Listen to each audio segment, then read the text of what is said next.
the logic, Nate, was just to say good day, and Nice then to see you, to say, Scott. yeah, good day, Nate, good to talk to you, and really just to get a sense of what work we did together, and how did it help, and how did it help? Yeah. Well, I'll tell you, I think when people are at that moment of transition, of being in one place and not feeling comfortable there, certainly for me, when I was in that spot, it felt like a very lonely spot. And I could go to my wife and talk about it, and I could go to my parents. I didn't feel like I could go to my coworkers because that was sort of I wasn't ready to share that with them yet because this was a career transition. Let's just Um, say you were a writer, Nate, right? You were writing about environmental stories and things like this. Yeah. right, I was working as a journalist, and I was thinking about making a complete break and doing something entirely different. Um, and I wasn't at that point. I wasn't sure. But I was thinking about becoming an electrician, which is what I did, and it just felt like going off and joining the circus. It felt completely crazy. Um, But why, mate? Why did that feel crazy? well, I think I think in our culture, I know I'm speaking internationally here, but at least in America, there's an awful lot of emphasis placed on careers. And if you do something, you're sort of expected to do something for your entire life. You Right. go off, you get an education, and it's seen kind of as unserious, or like you're a dilettante if you're, you know, Bit of hippie. yeah, or you're, you're squandering your life savings to go off and, and I'm going to go to pottery school. It felt kind of like that, like I Yeah. was uh, being a bit frivolous, and just you buck up and you figure out how to muster through for the next 20 years to grind it out, and And and and be that's what I desperately really didn't unhappy. want.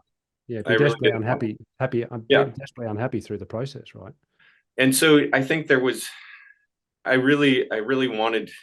I had this real need to talk to someone who didn't have any investment in my life, who could give me feedback as someone who cared about me. I felt like someone who had my best interests in heart, but wasn't so close that they had a stake Right. in my decision. And so that's when I reached out to you. It was this moment of being sort of in a place of pain, lost in the dark, and really feeling lonely, really feeling like I could use another voice, a guide, a light. Just one little light for a moment was a great solace. And so it was a kind of a strange thing to. I was really casting about, and for some reason your name came up to me. That, and maybe it was because you talked to me about talking to other people who were lost in the dark, and wanting to make a change. And I'd known because of some I'd written a story about you and other people, and I'd come to you as a source on various occasions, and I'd known that you'd sort of counseled CEOs through tough times when they were thinking about wanting to change the way that they were doing business. And so it felt like, I don't know if Scott will even entertain this. This seems a little, but I just need to talk to someone. And so I reached out to you, and it was really kind of like magic. It was a great solace to me to chat with you, and it gave me a lot of strength to take the next steps. I remember it very, very profoundly as well. And I remember those moments where we just had a chat and talked, and you shared with me this sense of lostness that you were feeling, and very deeply, very profoundly. Yeah, And this pressure that you're under from sort of society, if you like, to say, no, you've got to keep being a journalist, you've got to keep doing that work, and yeah, here you're looking to go in a completely different direction. And I remember you saying, you really wanted to do something in your community, and you really wanted to do something with your hands, and something practical, as opposed to just writing something that went out into the ether. How's that gone, mate? How you've gone off and you're doing your apprenticeship as an electrician, How's Yeah. the journey? How's the journey unfolded since you've embarked on that process? It's been amazing. I mean, I remember the first day that I went and the guy who became my boss offered to I could just sort of come along and help him out for a day and see how it went. And I was just giddy. I was kind of so excited. I crawled under a house where there were all sorts of suspicious looking bones and spiders and sorts of things. And it was and I think the bones were a dog had brought them in before. I was like, Well, what we is hope this? so. We hope Yeah. so. But I just had a great time. And I don't think there's anything wrong with what I was doing before, but it was just at the point where I'd spent so much time in these rooms talking to people, you know, talking. And talking is important, but it just was such a difference and a relief to just do something, to just take a wire, put in a new wire and run it through that crawl space and get it hooked up to the grid and give someone power. And at the end of the day, instead of, hitting publish on my story, at the end of the day, switching the power back on and seeing that it worked and knowing that I had helped someone. I think when you're writing a story, when you're doing these sort of larger, more intangible things, it's less tangible. It's you hit publish and you hope that it helps, but you can't necessarily see that it helps. And the people that hear back from are the people that are saying, you really set us back 10 years, right? Yeah. And it probably filters in and it influences young people in school. And I believe that it does help. But the experience of being able to help and see that I had helped, absolutely, and know that, yes, the lights came on, they didn't stay off. Yeah. It's clear that it helped. It's a tremendous change, and I was ready for change. And I think it's going to sustain me. I think there's going to be other changes in the next, I'm 45 now, I'll probably work for another 15 or 20 years. And I think this is going to sustain me for that run. I think I'll probably in 10 years from now I'll be looking to move into more of a mentoring training role myself and helping younger people to learn this craft. But it's just exciting to be in what I see as the second stage of my adult life and being able to learn new things. And maybe that makes me a bit of a dilettante. I can accept that. The interesting thing was that I expected it to be this sort of profoundly tectonic event that was going to just destabilize my family and my life and cause all sorts of problems.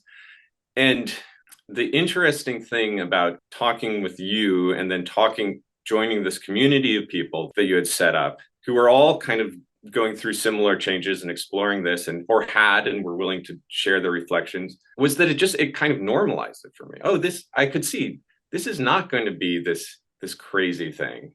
And it really wasn't. Now, I was going to a field that was very practical in many ways, but it barely changed my income. My family life is a little easier rather than more difficult. I get to spend more time with my family I have to be away a little bit. I'm taking classes at night. There are some sacrifices involved in this. But there was a tremendous benefit to just speaking with other people who had been willing to take a risk and realized through their experiences that it wasn't quite as profound a risk as I was making it out to be. Yeah. I often talk about crossing the Rubicon, that moment when you have to step across into the unknown. It is an unknown. You imagine what's on the other side, but particularly when you've got a family, and you're not just making a decision for yourself. Right. That's easier, right? But when you've got, as you had and still have young children and a family, you step across that threshold. What happens if all that goes bad? Yeah, it feels tremendously irresponsible right? It's self-indulgent, right? These are the things that were really bothering me. And I often say to people, people often come to me when they're on the bank of the Rubicon, they're on that little stream, and there's like, do I go or not? And sometimes it's just about helping them normalize that people cross Rubicons all the time. And And we build it up in our mind and imagination to make it into this terrible traumatic experience, which grips us with fear and uncertainty and prevents us from crossing. And what struck me when we spoke was that you really needed to cross that threshold. You were really in a, you've been living in the dissonance of your workplace for a long time. And not to say there was anything wrong with that place. It's just you had moved into a different way, right? Yep. Yeah. And you were deeply struggling with that and miserable, and of course that then affects your family life as well. And you knew that, but there was that fear of what if it didn't work, and what if I didn't like it, and I've lost that job, and how do I get another job, and all of these things that go round and round in your brain. It's like, let's just calm that down a minute. What do you really want to do? And I remember asking you that question about what did you really want to do, and what was going to give you that happiness.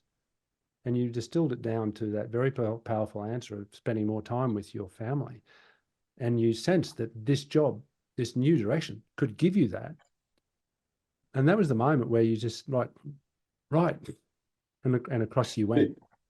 I think, there are several moments in that conversation that were very moving for me. But there was one thing that I took just on a rational level that was tremendously useful. And that when people have, because sometimes now people come to me and say, you did this thing, like, should I do this thing? And I was trying to figure it out. I was like, okay, if I'm going to do this, I need to know proof positive that's the right thing to do. And I was trying to chart every possible future. And you told me, you're never going to do that. There's no way to figure it out completely. What you have to do is just notice how you're feeling. Okay. Not to, I have yet another article to write about the same thing I wrote an article about 6 months ago, but I can't use the same words and it's going to go out, misery. Okay. I'm feeling miserable. Okay. What about if we take this one step forward? What if we just take a vacation day and go off and help this electrician? How does that feel? And all of a sudden I'm in the crawl space and I'm just feel filled with wonder and delight. Exhilaration. And excitement.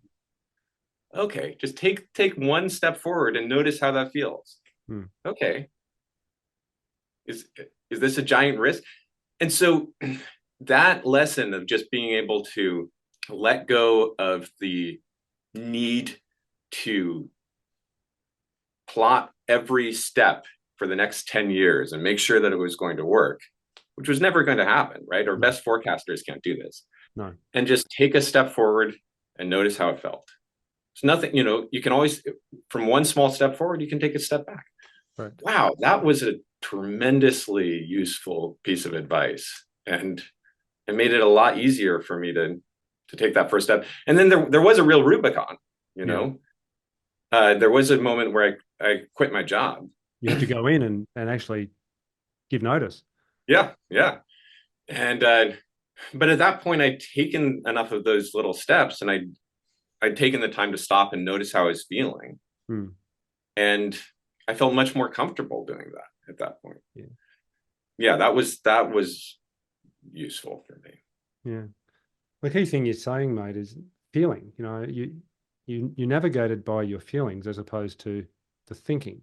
Those plans that you were trying to make were all things that the rational mind tries to plot out. If I do this, and then of course you quickly get confused because who knows what's going to happen. Yeah. And yet you know how you're feeling, and you're like, yeah, I'm wretchedly miserable here. Let's just give that a try. Oh, that feels good. And I call this, navigating by resonance, like setting your sail according to the resonance you feel in your body. And it's never let me down. It's never let me down. And I've never met anyone who it's let them down either. But we're not taught that in our society. We're taught about, the rational use of your mind, and the smartest person in the room gets the biggest rewards and these things. And to help people find that way of navigating according to the resonance of they feel in their body and their heart and everything in their soul is what I mean when I talk about a different way. And I've seen how it can profoundly change people's lives. And, in my work that you wrote about, how it can profoundly change businesses and entire industries, supporting transitions that company leaders could never have thought possible. So I'm really grateful that you have a chat today, Nate, and share about that. And I really hope that other people feel able to take those steps across the Rubicon as well, because I think the world needs people to be happy in their work, and not just their work, happy in their life, right? And if they're feeling fulfilled and everything, then you pass that on you create that positive energy for the people around you. I think when the head and heart are aligned like that. Oh, speaking of, Speaking of, um, it creates all sorts of resonances, whether it's with family, whether it's with work, and it's certainly the opportunity for excellence. I think only comes when we're passionate about what we're doing and we have the bandwidth to allow that passion to come out. yeah. And that bandwidth is just not available when I'm squeezed tight just trying to knuckle through for the next however many years until retirement. We need more people like you out there, Nate, doing things that they really love, and that's it's very uplifting to me. And as I said to you, I often tell people about your story. How because it was such a different. You were going this direction, you're going over here. How marvelous! And the key thing that really I stress with people is that you travelled that journey. It was all my job was to sort of listen and be the guide and maybe ask those questions. How does it feel now that you're here? But it's your journey, and you traveled it. You crossed the Rubicon, and the idea of the different way that I speak of is just to help people make those leaps into the unknown, feeling safer to do it. And when they do get on the other side, I've never ever had a situation where people quickly scramble to try and get back. They get to the other side, and it's like, wow, this is pretty cool. So, Right. thanks very much for talking with me today, mate, and sharing that story. It's absolutely my pleasure, Scott. It's always wonderful to connect with you.